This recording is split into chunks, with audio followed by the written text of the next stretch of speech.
we get a little tiny taste of this reality, we tend to spin it in a way that causes the least amount of existential harm to ourselves. So a religious person would see angels, and they would maybe find comfort in that.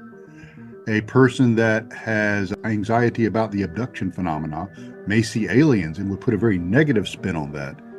And then a person who is perhaps more secular might just think of it as an interesting experience and not put a tremendous amount of value on it at all.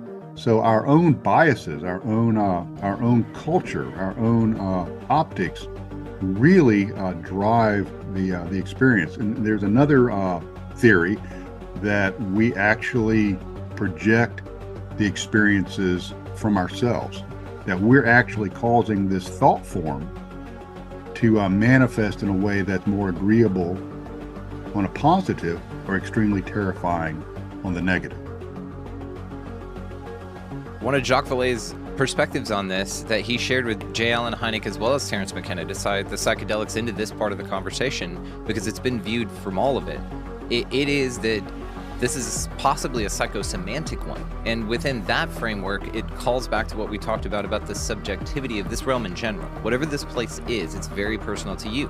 We could see this in the form of synchronicities, to preferences, music, foods, things like this. Like, this place is very tailored to you, and you will gravitate towards the things that are calling you in a direction of your mission based on just preferences that you have.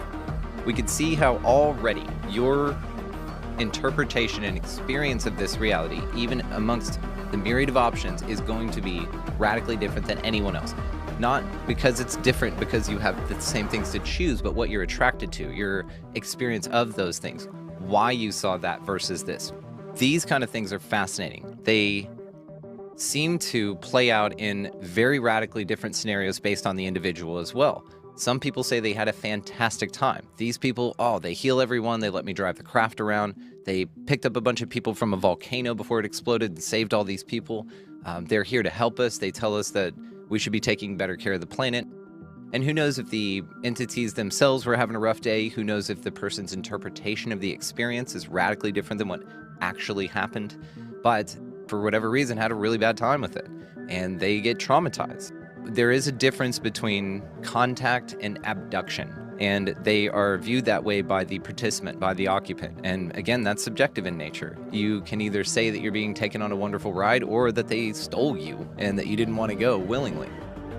Who's to say who's controlling that? Because some people in the community will say then, well, you at a level decided that this was the kind of contact that you wanted, but you had to forget when you came here, and you just need to trust that your soul made that agreement. I have some challenges with that intellectually and emotionally for me personally, but there are some people who get by just fine on that. And there are some people who have had wonderful times after being contacted. The ability of these entities to perception manage how you feel about an experience with them, I don't know how I feel about that. The extraterrestrial alien abduction phenomena has become much more acceptable in our modern society, especially after the recent events surrounding UFOs, like congressional hearings, mass media coverage, and even widely reported sightings. For weeks now, New Jersey residents have been plagued by unexplained drones flying overhead. Dozens of reports of unauthorized drones flying in the skies. Unconfirmed reports of drone activity. We have no idea what it is, if it's a natural phenomenon. At least 4 commercial pilots reported mysterious bright lights. Reports of small car-sized drones hovering over New York and New Jersey. The government is actually lying. The government knows what is happening. Something strange is going on. For some reason, they don't want to tell the people. There seems to be different sides of the UFO alien enigma, what you see on TV, the news, and in movies, and what people experience for themselves.